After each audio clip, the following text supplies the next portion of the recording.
Everyone. Hello, can you hear me? Yeah, okay.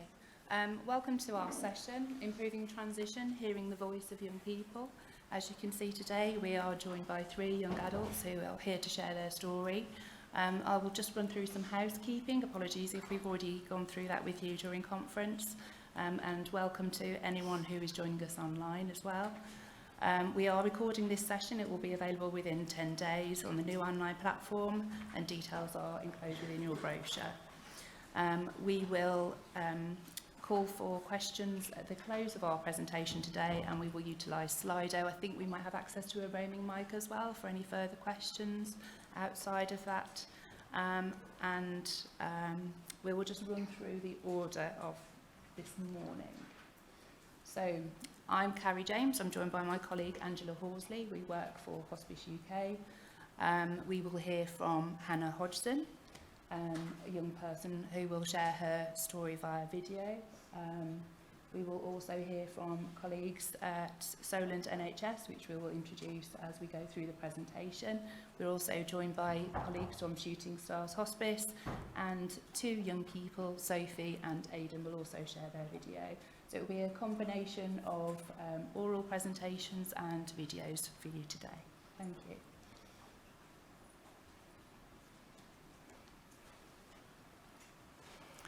So good morning, everybody. It's great to see so many in this room. As Carrie so rightly said, my name's Angela Horsley, and in this session we'll be discussing how we place young people with lived experience at the heart of the transition process. And that's no easy feat. And as you can see, we have Hannah, Sophie and Aiden joining us. We'll see some film and later hear directly from them. And we'll be discussing how to transform care for young adults with complex and life-limiting conditions within a community of practice. So first of all, I'd like to introduce Hannah. We've had the honour of working with Hannah over the past year with the Transition Project. She's a poet, a writer, a palliative care patient, and an advisory consultant. And in 2021, she received a Diana Legacy Award, which is a unique accolade which celebrates the achievements of outstanding young leaders. You're an outstanding young leader. And also other role models across the world. And let's hear from Hannah, first of all. Thank you. It's so wonderful to be here today. I've been chatting to Carrie and Angela for quite a while, and it's been genuinely one of my favourite projects that I've ever worked on, so thank you.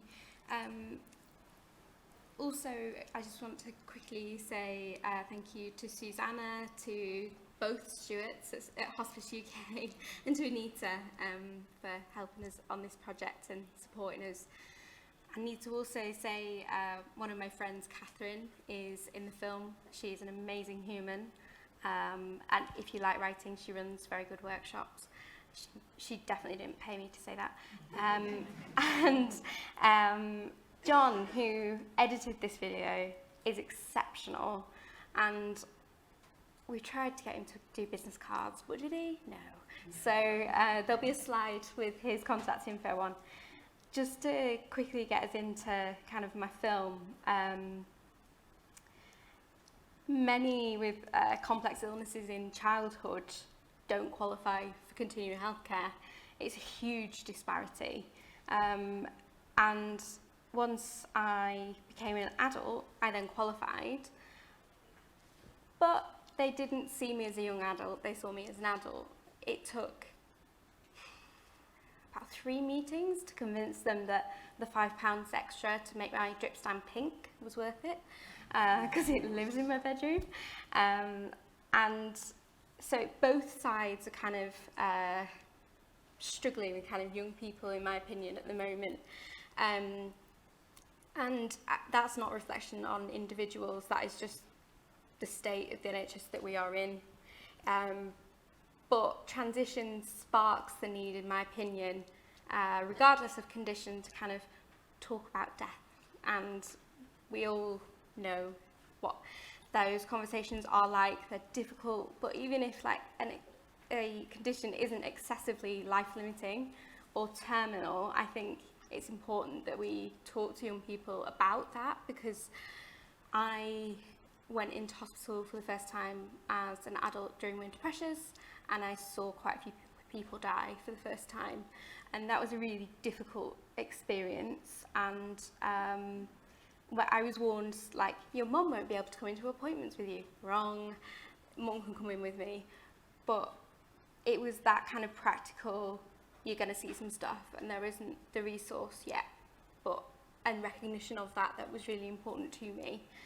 And the reason that I say that, and I know that the young people that you're working with will take that, is because often we attend support groups where our friends die. So we've been to funerals, and you know, we can deal with quite a lot when we know what we're dealing with. And with that, hopefully we'll go into the film. Thank you. Thank you. I'm Hannah Hodgson. I've been ill for 5-6 years now. At the age of 16, I had just been diagnosed with a life-limiting illness. I'm an ill teenager. Those 3 letters scratch above me like skyscrapers. The teenage me wants to drive, but the ill me can't. The teenage me wants vodka and coke, the ill me can't. The teenage me wants to go backpacking, interrailing, but the ill me can't. My body has locked teenage me in the bars behind my chest. We can only do some of the things she suggests in her begging letters to my body. I had so many things that I wanted to do.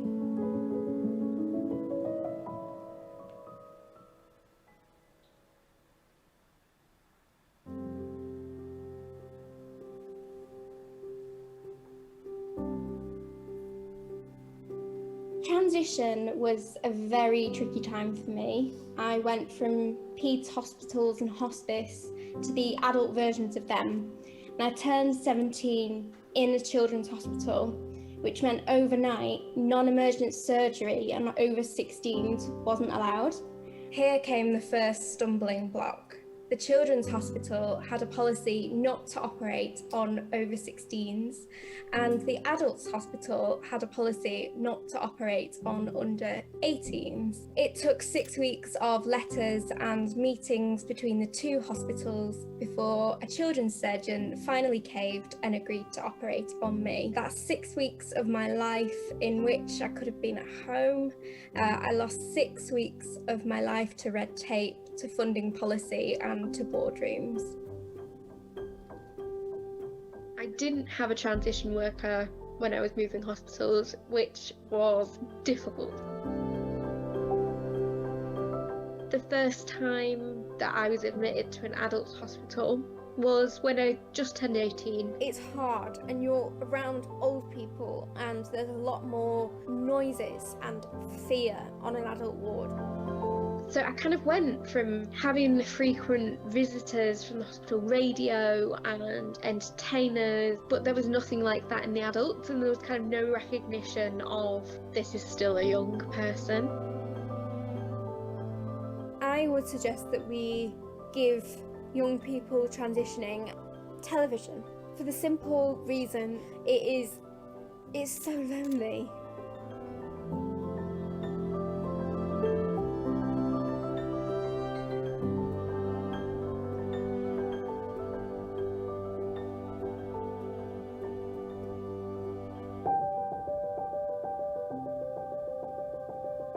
Hospice. That word changes things. It makes eyes ooze sympathy like sores and puts corks in free-flowing conversation. My hospice is not a place of maudlin, It is a place where I spill glitter over my wheelchair, bake cake I'll never eat, and laugh harder than I have in months. Hospices are very much a place for the living, providing daycare and also respite for those who have life-limiting illnesses. So to give my mum a break because she's running around all the time after me.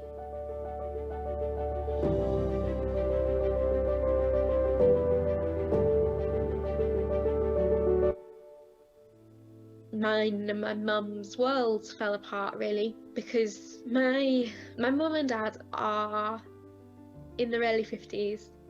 Them having respite meant that they could do the things that normal couples whose children have fled the nest would be able to do. They'd be able to go on short breaks, holidays, and not worry about me medically. And it really took a toll on me, the fact that they weren't going to get to do that.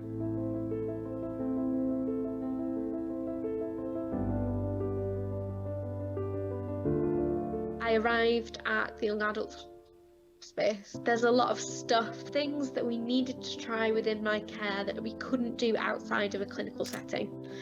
So things like switching up my opiate regime and getting accurate data around my pain scores, all of these things that I hadn't had access to, and had just kind of been passed from outpatient department to outpatient department, kind of all came together. I was the most exhausted I've ever been. Working with a hospice actually has given me a lot of my life back. It leaves a lot of guilt and dread about birthdays, which isn't a good thing. When you've got a life-limiting illness, you should be celebrating your birthdays because they're all really special and important. I'll be turning 25 in February.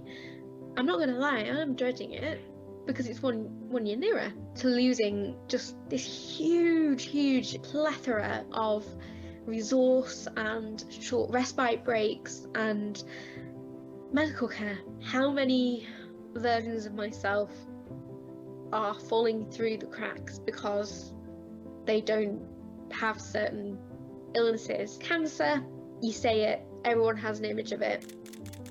You say mitochondrial encephalopathy and people go, huh? And then want to Google it.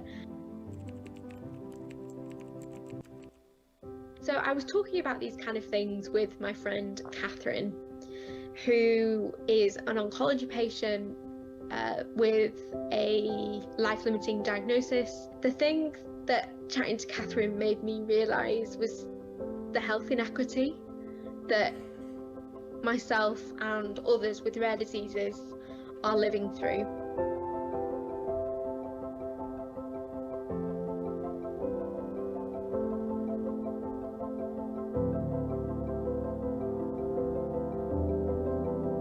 So I have access to a 24/7 oncology emergency line at the hospital at which I'm being treated. They're there because of that risk I have of neutropenic sepsis, and I know you're at risk for that too. Yeah. Then I have a team, so it's mainly a team of two, and I have a consultant and I have an advanced nurse practitioner. But also behind my advanced nurse practitioner are a whole team of nurses.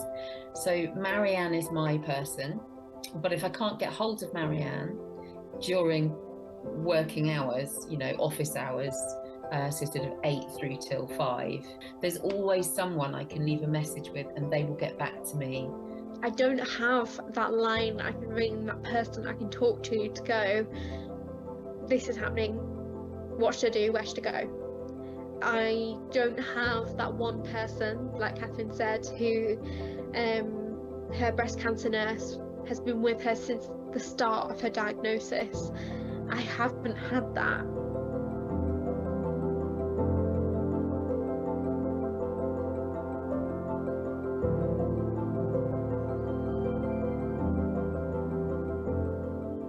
I have a weekly counselling session with a BACP accredited therapist, counsellor, psychotherapist. who's amazing. I love her. And she's really helped me process kind of some of the stages of grief. There's a lot, isn't there, that you can't say, but I need to talk to her about. Like if I probably will talk to her about the fact that I've been worrying about what my illness in the run-up to active dying is going to look like, you know, and whether I'll manage that. They also have given my partner, Ollie, a counsellor, BAC accredited, and she said, after Catherine's gone, after she's died, you're going to really need me. So she's there for him afterwards, because she's safe. She's this safe. Yeah, absolutely.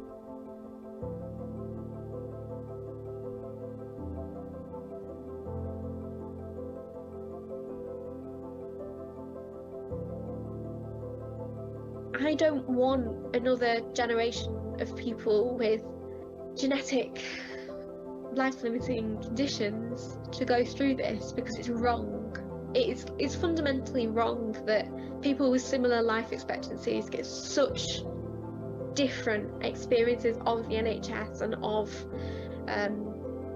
hospice care. I think it's a conversation that's got to be had about equality in healthcare, regardless of diagnosis, and that is really important to me. And transition is a massive part of that. At 18, at 26, if you don't have anything to transition into, why should I feel hopeful about that? If there's nothing to transition into, why should I be excited for the future? I transitioned from a children's hospice to an adults hospice to a children's/young adults hospice. My next transition is going to be into nothing.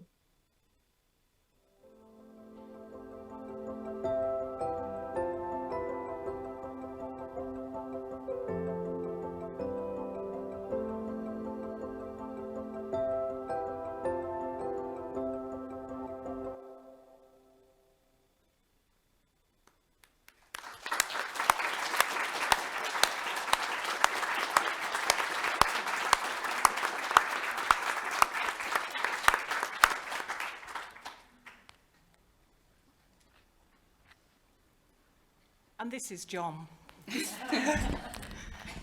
John's a brilliant, brilliant young man. I can't speak.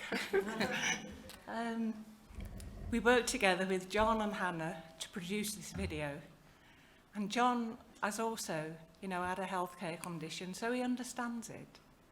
He understands what it's like to have a healthcare need, and he really understands what it's like to transition from a children's to adult service. And working together and viewing that, Carrie and I, we've probably learnt so much just working with Hannah and John. It's been delightful, it really has. And if anybody wants any videos doing, we will promote John on his behalf. Thank you. Solent. I don't know how you're going to follow that video, but so I'd like to introduce Tania and Karina. They have been working with Hospice UK as with their colleague Vicky, who's also joining us in the audience today, and Kelly, who couldn't be with us, utilising Project Echo methodology, all teach, all learn, sharing knowledge. So we've also worked with Keach Hospice, Yorkshire and Humber. We have colleagues today who have used Project Echo from Prince and Princess of Wales Hospice, children's hospices across Scotland, all using Project Echo methodology to further improve transition, to open up those conversations and to share learning. So Tania and Karina, over to you. Wow, thank you, Hannah. I feel like we're going to fall short of that. So, as I said, my name's Karina Redfern. I am a CCN down in Portsmouth, and this is my colleague Tania. Hello everyone, my name's Tania Emery. My role in Solent is I'm the clinical lead for special educational needs and disabilities. Over to you. So we are a small team of 4, as Carrie said. We are on the south coast of England. We work for Solent NHS Trust, which is a community-based trust which covers Hampshire and the Isle of Wight.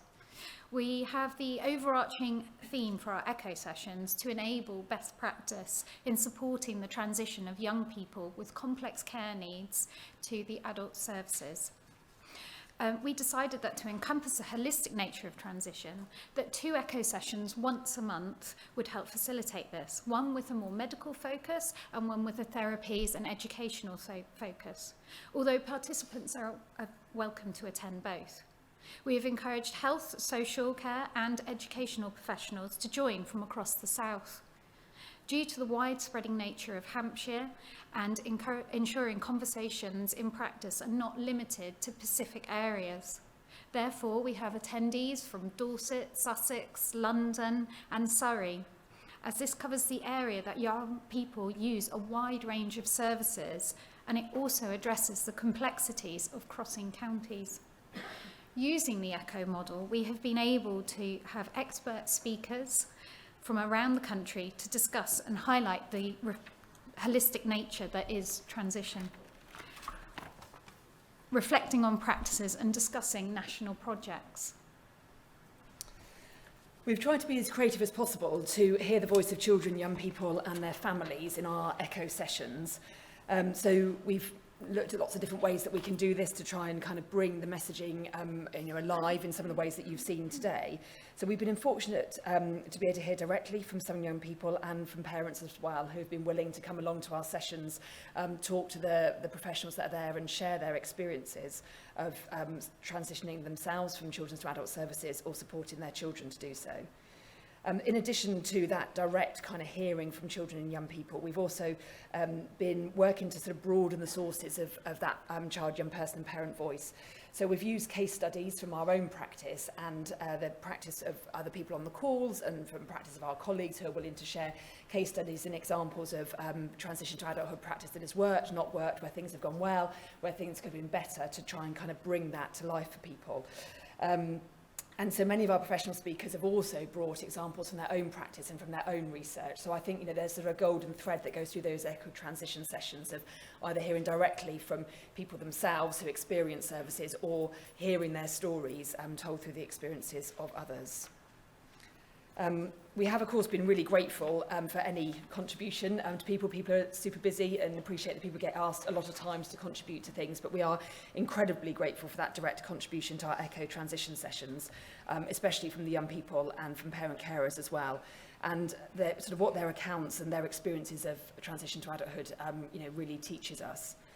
So we've learned lots of things, and, in a session like this, you can't kind of bring everything. So just a few highlights. So, from one young person, for example, with complex physical health needs, they spoke really eloquently about having to move from children to adult services at the same time as lots of other life stage changes are happening as well. So as well as kind of everything changing in health, of course, everything's changing for people in the rest of their lives as well. And for that young person, they were moving from school to university education, and so having to kind of negotiate that as well. And there's some really practical stuff that comes alongside that, as well as managing all their health needs and, how my health needs are going to be met in my university placement or whatever. We also learned, for example, that education healthcare plans, which are the plans that support children in schools around how their education, health and care needs are met in order to facilitate their education, those don't continue into universities, because universities have their own mechanisms, supposedly, for enabling students to access higher education. And so there's just lots of really subtle but really significant changes that happen, and actually things like that lots of children's practitioners don't know and understand. And so, as children's practitioners, we need to gain that knowledge to help the young people that we're supporting as we help them move into those adult services. One of the key things that young person also taught us was how important it was for that young person that everyone that worked with them across education, health and social care was really aspirational for them. So really saw them obviously as an individual, but really helped them to identify their own goals and to really work creatively to think about how those goals could be achieved. That theme of needing professionals to be aspirational for young people was also shared by the parent carer of a young person who has severe learning disabilities and complex health needs, who came to one of our sessions to describe their child's, again, journey and transition through sort of education and other support services. And they described how they were working with education and particularly therapy colleagues to ensure that the young person was able to access the most appropriate educational establishments whilst also having their therapy and healthcare needs met. And, you know, again, that was quite complicated. As I said, we've also used case studies to hear from examples of practice where things have worked well and you know, where, you know, good examples of and where things haven't worked so well as well. But for example, we had one case study which really described how services had been flexible to meet the needs of a young person. And this particular young person had been known to children's services for quite some time and was in a palliative end-of-life kind of stage of their care, and really clearly expressed that they wish their end-of-life care to be continued by the children's services rather than transitioning to adult services for, you know, what were to be the final kind of months really of their life. And that wish was enabled, and that young person was able to die whilst in the care of children's services, actually in the hospital, which was also their wish at the age of 19. So I think that just really speaks really powerfully about listening to young people, and I guess linking into what was on the video, you know, there's lots of often quite arbitrary boundaries that are put on services, and so I think really hearing what young people are saying and really thinking creatively as professionals about how we can flex those boundaries is so key. We've heard that with planning and creativity and frequent feedback and proper joint working, professionals, young people and their families can achieve successful and meaningful transition to adult services. But professionals do need to understand that this is a time of really significant change for young people, and we need to recognise that there would be an increased need for personalisation and support at that time to ensure that each young person is supported effectively for them on their journey into adulthood and adult services. Just as an aside, it's also worth noting, and a kind of really lovely thing that's happened as part of our transition sessions, that certainly for one of our speakers, just the process of coming to that echo session themselves and speaking to other professionals was really powerful and really positive for them. So the parent carer of the young person with complex health needs, severe learning disabilities, spoke to one of my colleagues who had sort of encouraged her to come and talk to us after the session, and said she found just that experience of sharing her story and her journey really powerful and really empowering, and listening to the kind of feedback that came from the other professionals on the call really encouraged her to keep working with the kind of professionals in her own life in pursuing that goal that she wanted for her daughter, and you know, that was right for her in terms of that really aspirational, educational and holistic kind of life opportunity. So that was, yeah, kind of just nice feedback for us, for somebody that had put themselves out to come to one of our sessions. So we have named this presentation Aspiring to Inspire due to the feedback that we've received following hosting the sessions, and also discussions held during the sessions from case studies and speakers that Tania's just spoken about. Both attendees and those who have spoken about have reported feeling inspired by one another to review their own practice and be change agents in their own service. Some feedback. This is just some of the feedback we have received. We have gained quantitative feedback, but we have also found that the qualitative feedback so much more beneficial, particularly by the verbal responses giving encouragement to the continuation of this work. Some of the feedback received from the professionals has been that families and young people's priorities are not always health related, and that we need to be mindful that housing, employment and further education opportunities has been at the forefront of their concerns. Some of the learning has highlighted to professionals that actually adult services report that they have become more aware of the increasing complexities young people are facing, and the importance of working collaboratively with children's services to ensure smooth transfers, whereas children's services are understanding the scope of adult services and the need that we need to empower these young people and their families in taking responsibility for their own care earlier.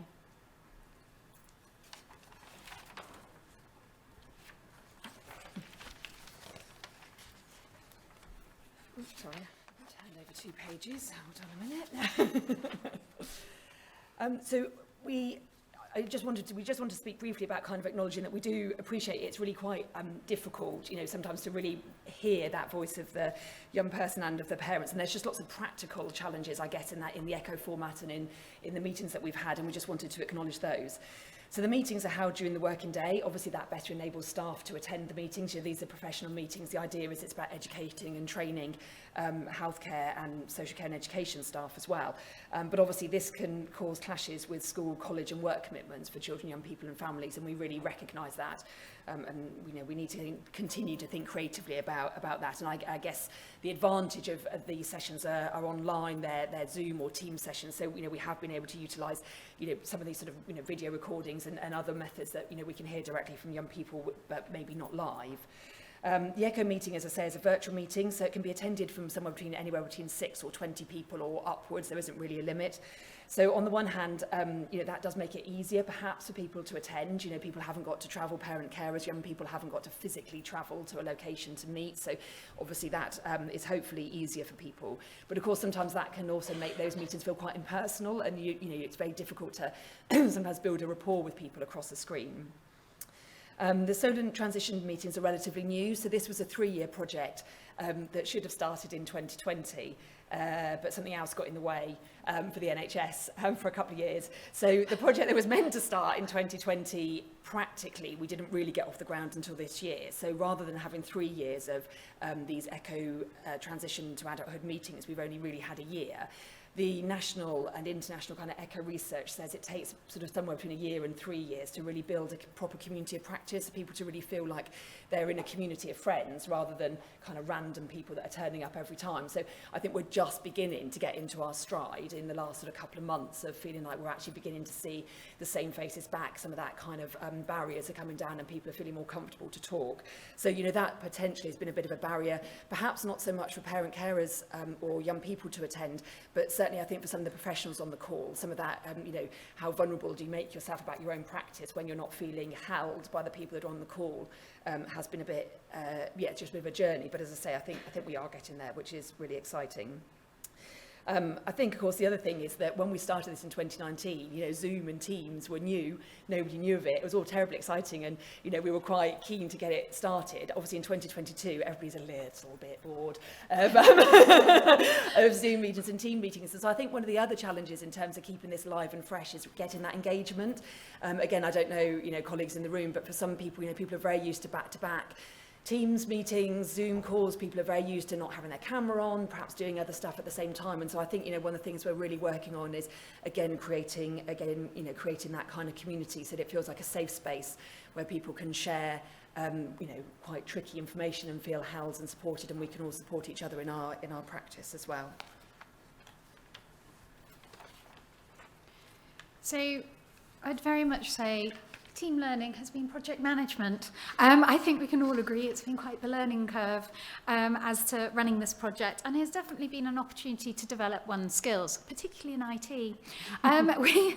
We have had challenges, as Tania's just mentioned, but the networking and the positive results that we're seeing, not only from the evaluation outcomes, but evident in local practice.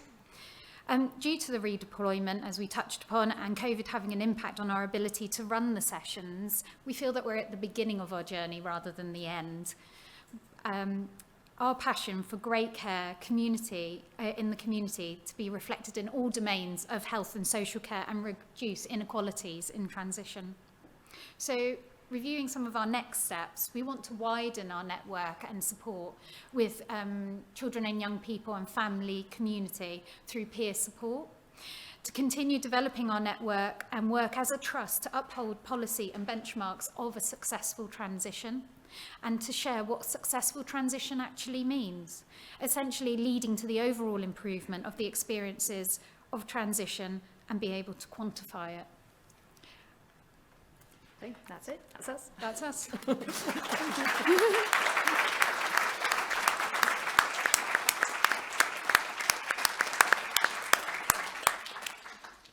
And also to congratulate Karina on her new role, starting in January as a transition nurse as well. I just wanted to mention that. Thank you very much. Handing over to Christine May now from Shooting Stars, who will obviously introduce Sophie and Aiden. Christine doesn't blow her own trumpet, but we'll do that for her. She has been a huge advocate for transition for a very, very long time now.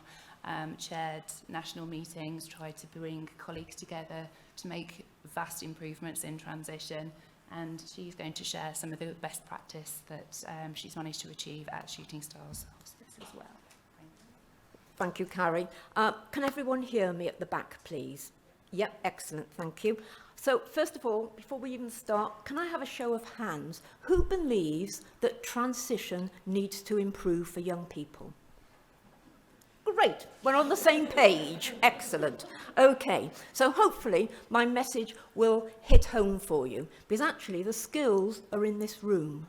It's for you to leave this room, to go out to make a change. We've got some colleagues in this room who've already started to do that. So we've got Helen Phillison from St Elizabeth's, who has started serving young people in an adult hospice. If you Google them, they registered to take young people from 14. We've got Fiona Wiley here from Prince of Wales and Princess Hospice in Glasgow. They have started very tentatively, young steps, but they are following to start to develop services. So we know it can be done. So the skills in this room, when you leave, is what are you going to do to make a difference? We're going to introduce 3 films with Carrie's help, flicking. I was told by Sophie, don't let Christine have the clicker, please. She can't move technology, which is probably true. So you're going to see 3 films. One of the films is where we closed the hospice to young people, and we ran a transition week. So no staff wore uniforms. Young people who were young adults came in for a week of activities, and that was quite a major undertaking.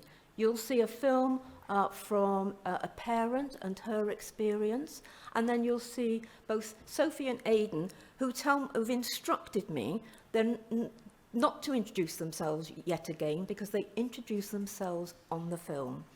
So my message is 4 very quick pieces. We are at a genuine crossroads.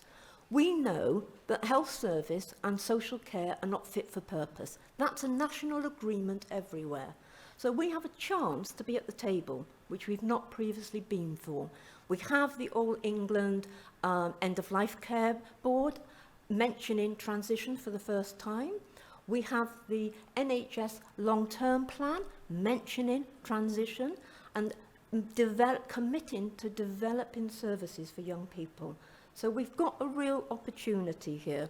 Hannah's film and Solent Echo have described very well for transition, there's a lot to be done.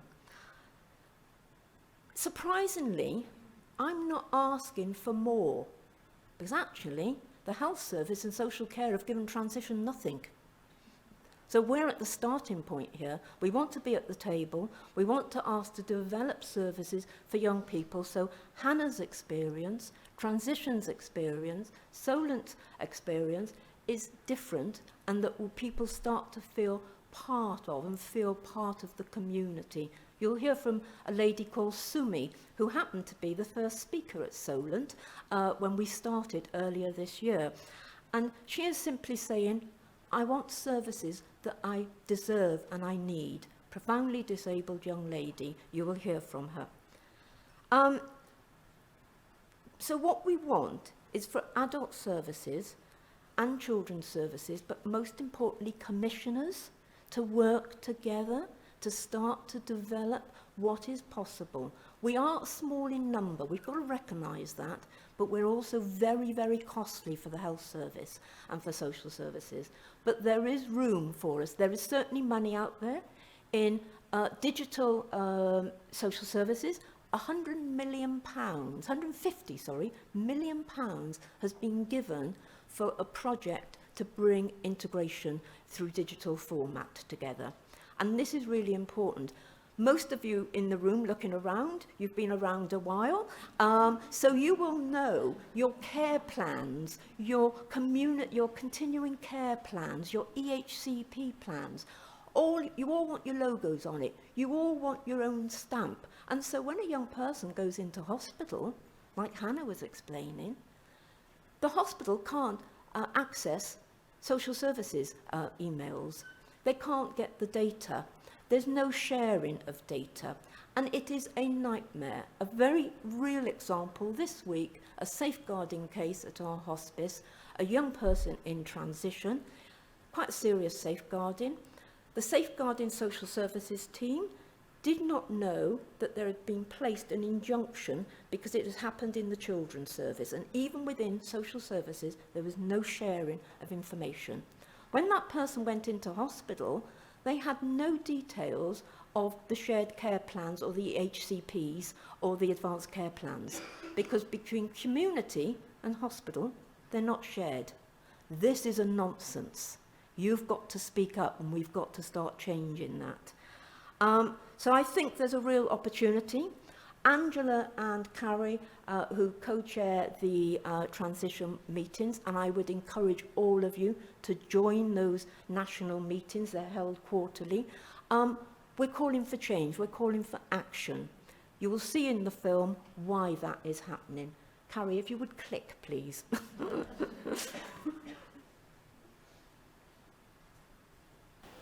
What are your ambitions on leaving education? I'm doing my last year of A-levels this year, and then I'm hoping to go on to uni to study social work, to become a social worker. I'm also in my last year of my A-levels. I've got to do my exams, and then hopefully I'll be off to university to study sports journalism. I've been to a few universities already, and I've already got my shortlist down. To achieve your ambitions, what support do you think you need? In order to achieve my ambitions, my current ambitions at the moment are to get to university. And at the moment that involves just doing all my schoolwork to the best of my abilities and hopefully getting my predicted grades. I was thinking from more of a practical side and the professionals that we would need involved in our journey to get there. So I was thinking we would need involvement of an OT and a social worker and a whole list of people from MDTs that would need to be involved. How is day-to-day life different for you compared to your able-bodied peers? I think this is something that I would like more people to understand, because even little things that people don't think about, like getting dressed or having someone else to do my hair in the morning, just takes a long time. Getting to college, I live a lot further away than some of my classmates because it was the only college that could cater for my needs. And then the support I need while at college, just a lot of things really, like every aspect of my daily life is different really. I'd say you have to plan your life a lot. You have to, before you ever do anything, you need to check the best route to get there, and you need to sort of make sure everything's accessible. And even when you get there, some places that say they're accessible aren't necessarily accessible. So then you need to figure out solutions on your own of what else to do or how to fix the problem. There is a lot of talk among professionals and in the public domain around death. How do you guys respond to this? I'd say death is a difficult subject for us all, but especially those who are disabled, because generally we on average probably are going to die earlier, so it's something that we have to think about before everybody else. And 3 of my grandparents have already passed on, so it's quite a touchy subject to me. So yeah, it's a very difficult decision. I haven't had this conversation with any of my professionals.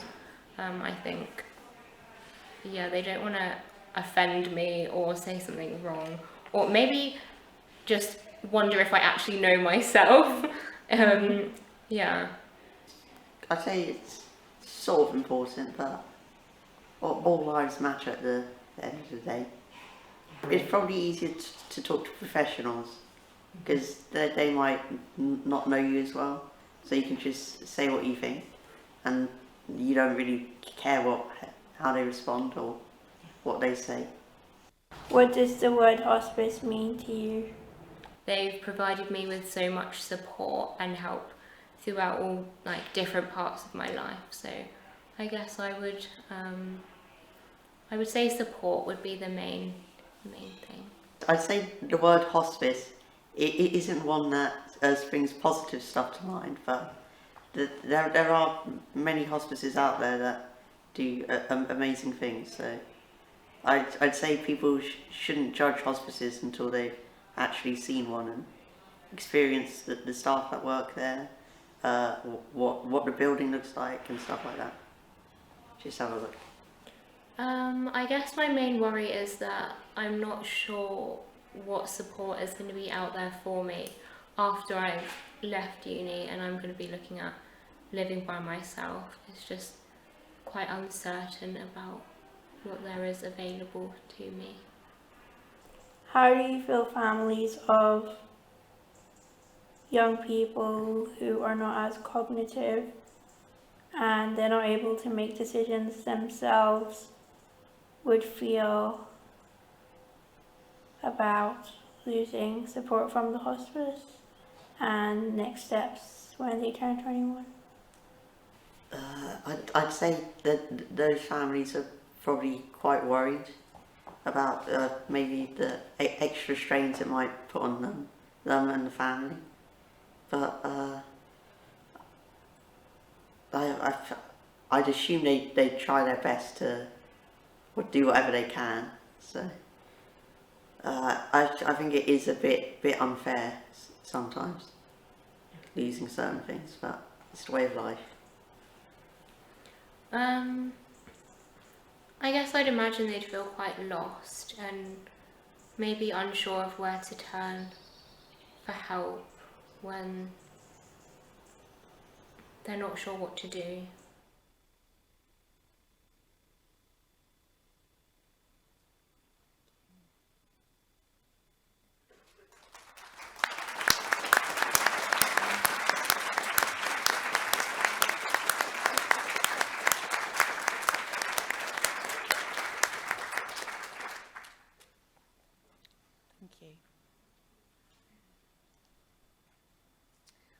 Moving on now to a presentation, a pre-recorded film. Christine, would you like to share a little information with us about Catherine, please? Catherine is a mum of a young lady called Madeline. Madeline is profoundly disabled, non-cognitive, and is probably towards the end of her life at the moment. She used our services a couple of years ago, but Mum and I sit on the Adult Continuing Care Board, and Mum is a real advocate for young people in transition and is a real asset to us in Surrey. She was more than happy to make this film, and what is lovely is Sumi, who you've seen doing the interviews through here, Sumi, and she works with Sophie and Aiden and worked with Catherine to develop the questions. These questions have not been given by us. We have let young people and parents tell their own story. This is a 10-minute long film, but we couldn't edit anything out, so I hope you'll understand why we decided to show the film in full.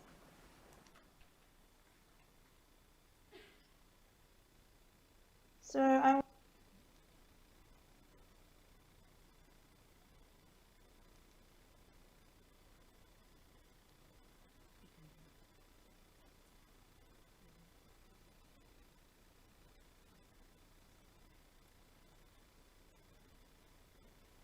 I wanted to start off by introducing myself first. So I'm Sumi. I'm 21 years old. I live with a progressive neuromuscular condition called muscular dystrophy, and it gets worse as I grow older.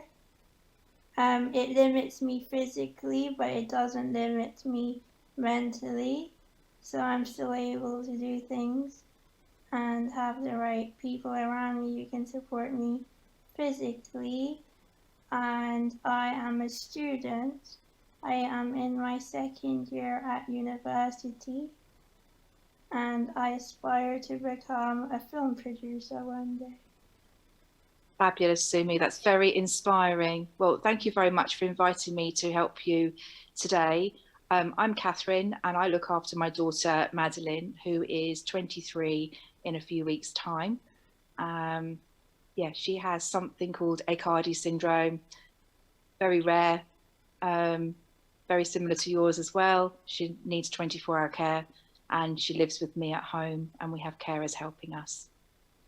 Okay, so since your daughter's transition from children's services, how long has it been? So we started transitioning when Madeline was in her secondary school at 18, and there was a long process between social services and the health authority trying to work out whether Madeline should be continuing healthcare. Lots of professionals, lots of questions, and one big meeting one day that took 3 hours, and it took over a year for them to make a decision that Madeline was continuing healthcare and that we were going to be looked after. It was very worrying, very worrying. Yeah, that does sound worrying. Yeah. For me, I transitioned. I started at the age of 16 with CHC, local continuing healthcare team, and gradually, as I grew older, from hospital, and then my care is under a lot of different teams, so it took quite a while, and I'm still in transition, and it's not been a lovely experience. I want to say it's lovely, but sometimes it's not lovely. So I want to know, how have you coped? Because I'm also assuming that Madeline's care is under several different teams too. Yes, it's not easy, you're absolutely right. And as she gets older, her care needs change. So she needs to be regularly checked by the neurologist. And since having COVID, we now have a respiratory team also looking after us. And she needs more chest management as well every day, and more medication to help keep her going and make her, stay well. But yeah, it's very difficult, and obviously having the children's hospice involved up until she was 21 was phenomenal. But then after that, there doesn't seem to be a lot out there support-wise to help you. So I've spent a lot of time doing it on my own because I'm a single parent now as well. That is not easy, no, I totally emphasize.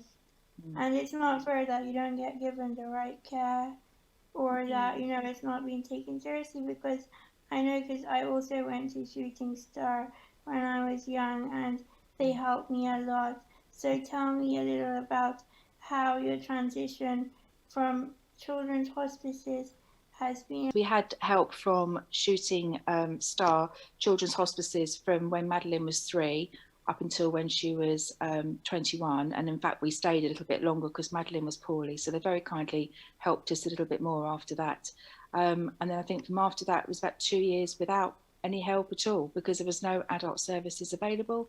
And we spent a lot of time looking for new places to go and try. But I've been fighting now to try and find adult hospice services that are suitable, that isn't just a nursing home, basically. We need specialised neurological care, and it takes a long time to find somewhere that has got the right staff and the amount of staff. And also you want her to be with other people, other peers that are going to also enjoy being together. I don't want her just to be stuck in a bedroom watching TV all the time. It's been over 2 years with no respite care, really. Wow, that's tough, and I can totally relate. Like, I know, like, Madeline has a different condition to me, and she's not as cognitive, but with me, I also experience the same stuff, like constantly fighting for your care. And it's just a constant battle. It's like, we need this, it's essential. Like, how are we supposed to live without no care? And because, like, your case is more severe, you shouldn't even have to ask to fight. Like, you should just get the care. So it drives me insane that you don't get the care. No, I know. And there's lots of families out there that have given up everything to look after their daughter or son. And I often get asked, how do you do it? How do you cope? Well, we do it because we have to, and we love the person that we're looking after. And I'm not just going to give her up and somewhere where I don't know that she's going to be cared for. So, but it's very difficult, and there's a big struggle going on to get more respite services. And yeah, everyone needs to be singing from the same hymn sheet and working together and arguing and standing for what you're deserved, basically. So yeah. What would you wish to happen more or to see more in transition, and any improvements would you like made? I think something I have noticed is that lots of different counties don't all seem to be doing the same thing. I think I would wish for the social services and the health authority to be working together as a team. They seem to be working against each other, which is a real shame. Because at the end of the day, we just want the person to be okay, fit, well, doing what they want to do, living their best life that they can. The country needs to sort out the care issue. More carers, more specialised staff, trained in specific areas, moving and handling, good training so that, you know, we can put them into houses or wherever they need to go to help people. Because it's not only us, there's thousands of other parents who are going through, and there's parents who aren't fully able to speak English. Yes. My parents. And I can imagine how bad it must be for them, because they're not even able to fight and to say the things. So it's just, anyways. And the amount of families that give up everything to look after their child, how much money are we saving the government every single day? And if I counted up the 22 and a bit years that I've saved the government looking after Madeline, it'd be a fortune, absolute fortune. I think, you know, a respite weekend I've been recently had when I had nursing staff here at home was about £4,000. Oh my gosh. So I certainly don't pay for that when I look after Madeline. And this last month I have just done 9 night shifts because I didn't have enough staff. So that's doing the night shift and the day as well. Oh my God, I salute you, Mother. I salute you.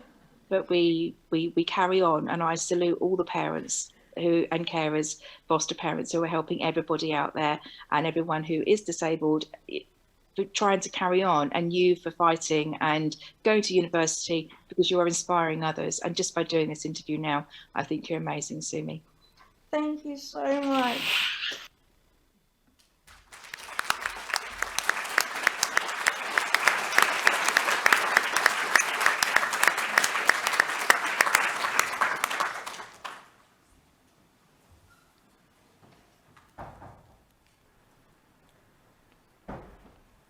Well, how do you follow that? The message was to you. Go out and do something. Make a change. Whoever you talk to after this meeting, even if it's meeting another transition worker, if it's signing up to a transition group, if it's signing up to one of the ECHO groups. I'm like a rash. I join the ECHO group in Glasgow and I join the ECHO group down in Southampton, and in between I'll go to anyone else's who wants to invite me. So it is about working together. We were asked there, be on the same page. What I would say to you is, as professionals, we've got to drop the ego. We've got to start not wanting our logos on all the paperwork. We've got to start putting our young people first. And I think if we do that, that will really happen. By all means, I think it's called YouTube. Sorry, Sophie, got it wrong nearly. It's called YouTube, and Sumi has made films because she was one of the winners with the Lord Mayor project in London. So if you Google her, you will see some of the films that she made. And it's amazing because she has no movement really from other than 2 or 3 fingers in one hand. And she has all the filming equipment attached to her wheelchair going around doing the film direction. And she hopes to be a film director, which I think she will more than readily achieve.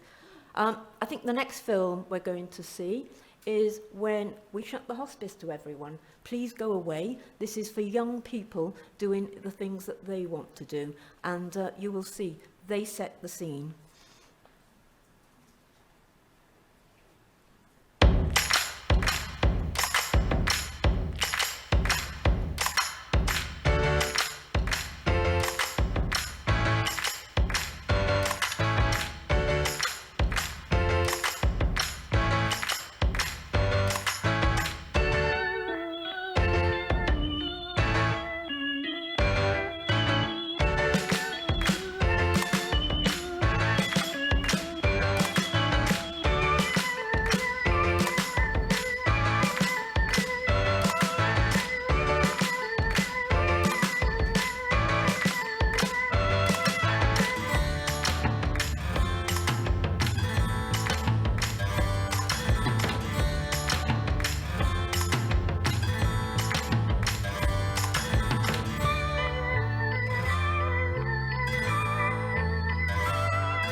So, Christine, would you like to close the session?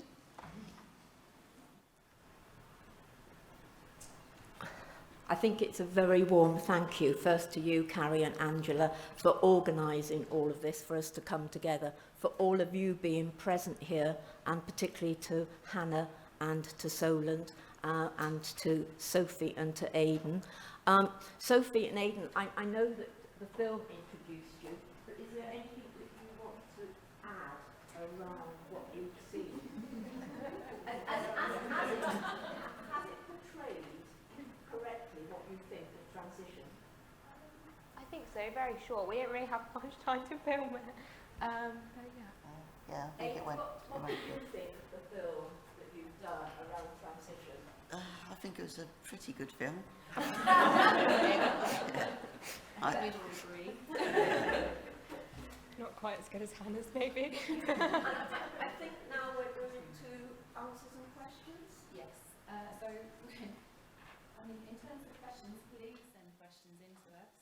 or raise your hand and we'll come to you. Oh, yes, we do have somebody at the back there, Stuart. Thank you. We know that absolutely the films we have shown today, people would like to share far and wide. I know with permission, Hannah and Sophie and Aiden are in agreement for that to happen. So absolutely, yes, we will support that. I mean, working together, the films you have viewed today are hard-hitting deliberately because we need to make a change. We need to address health inequalities. We need to work together in order to do that. And we can't ignore the people that are sat next to us today. Sorry. Just whilst Carrie's getting her breath, can we just show our appreciation for everybody who's presented this morning again? So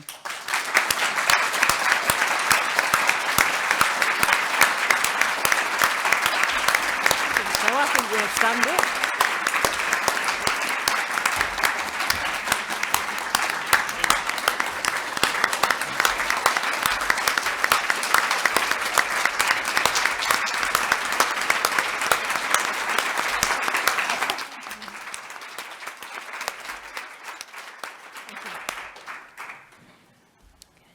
Okay, question from the back. Yes. Thank you, Stuart. Yeah, more of a comment really. I'm Sophie Anderson from Noah's Ark Children's Hospice in North London.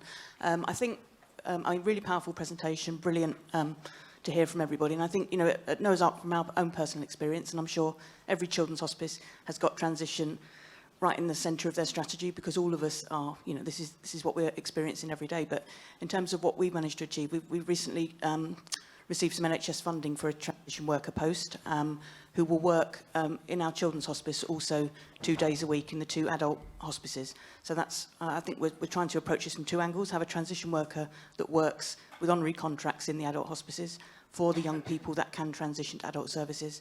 Equally, our Board of Trustees have now made the decision to extend our age range to 25 because we also realise there are, for some young people, that transition isn't possible, and actually it is easier for the children's service to adapt, particularly for children, you know, maybe non-verbal, who've been coming to children's hospice for their whole life. To actually move to an adult hospice is a big step. So I think trying to do both things, and I suppose just echoing what Christine said very passionately, there's 40 children's hospices.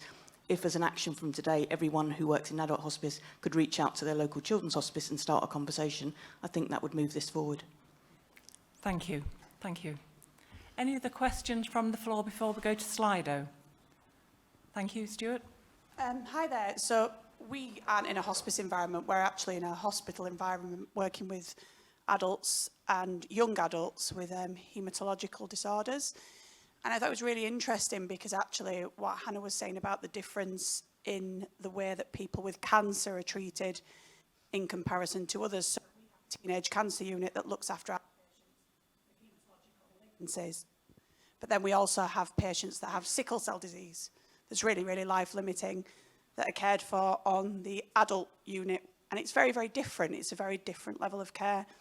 And what I really wanted to say is actually that you've inspired me to go away and think about that and how we can make changes. And I think you're all amazing, inspirational, potentially changing the people who will follow you and will have these difficult situations. And I just wanted to say that I think you're wonderful. Thank you.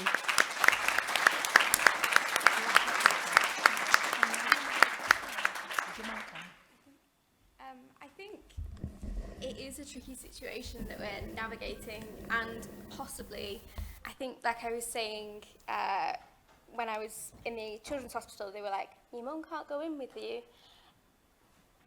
Maybe I think the 2 hospitals weren't having those conversations, and they only were ever hearing about really dire things that people have gone, they've not taken me, and turned up to A&E and been readmitted, possibly. And also not really knowing what the actual problems are with the other. Kind of, it's been quite interesting. I've tried to talk to adults about children and children's about adults. And actually, the things that they think are problems, maybe they are, but they're not, you know, the everyday stuff. And I think also, for me, like when I'm in a hospital or hospice environment, I shouldn't really admit this, but I go in with like my professional head on because I do this, and I keep notes. which my care team are going to be looking for now every time. Just because I think it's important that someone who isn't there every day perhaps notices the things that people working there every day. At the end of the day, keeping people alive. That's, you know, in hospitals, the most, not hospitals obviously, but most important thing, and perhaps that is where these things creep in. So thank you. Stuart, thank you. Hi, my name's Andy. I'm a doctor from London. I work in adult hospice care. I found that really moving and enlightening.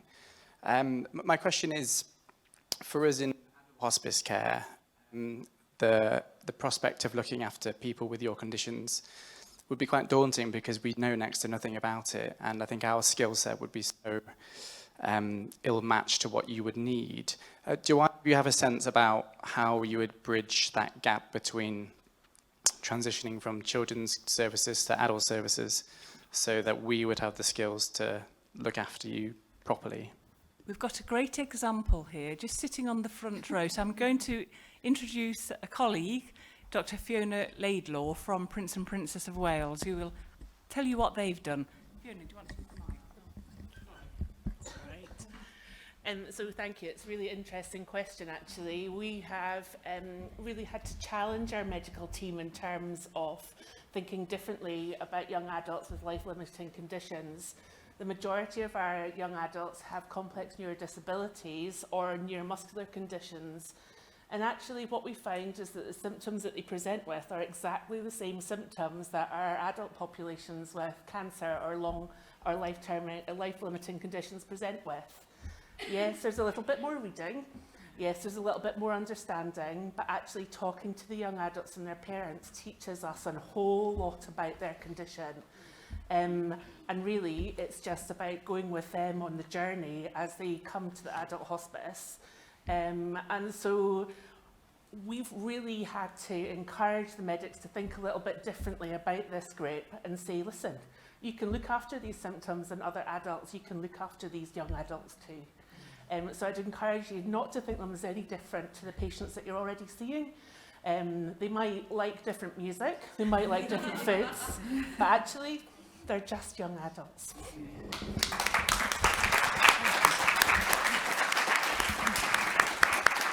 Thank you, Fiona. Sorry to put you on the spot there, but you thought I might do anyway.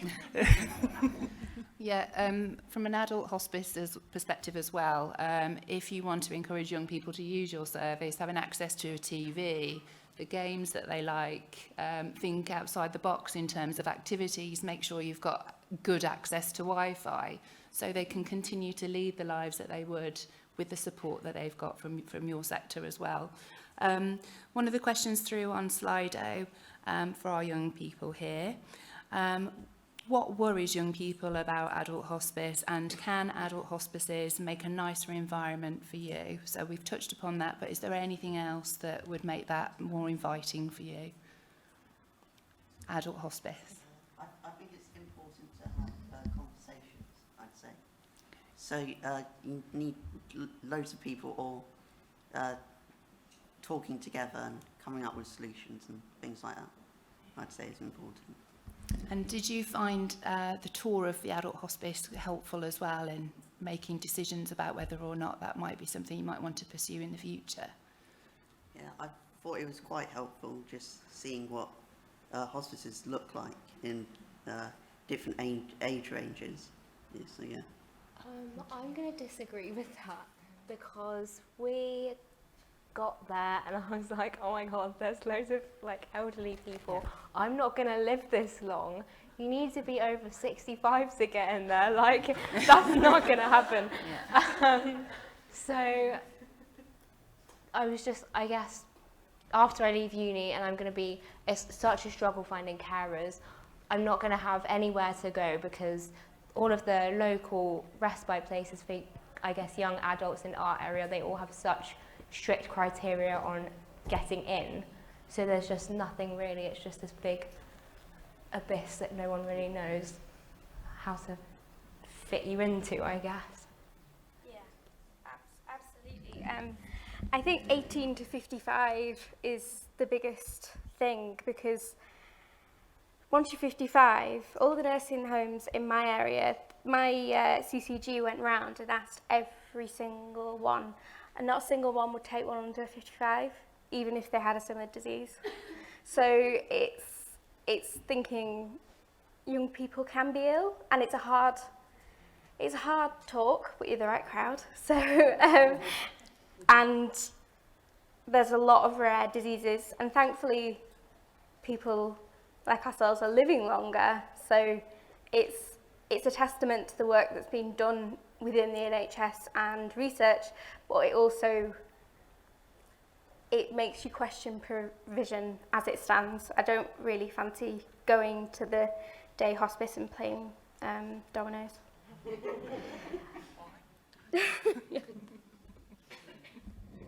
I think one of the key messages throughout all of the presentations today is having that safe person, having someone to talk to, opening up that conversation. So to colleagues here today, if you feel that having a conversation with a young person is going to be difficult, it causes more harm not to have that conversation than for you to feel uncomfortable in that moment. And I think that's one of the takeaways as well as the other issues that we've highlighted around healthcare inequalities, to make sure that if you are in a room with a young person, that you check in, that you have those conversations, because you might be the only person that has that opportunity and they are waiting to speak to you. Okay. Thank you. I think we're going to end there. Okay, so thank you very much, all of you.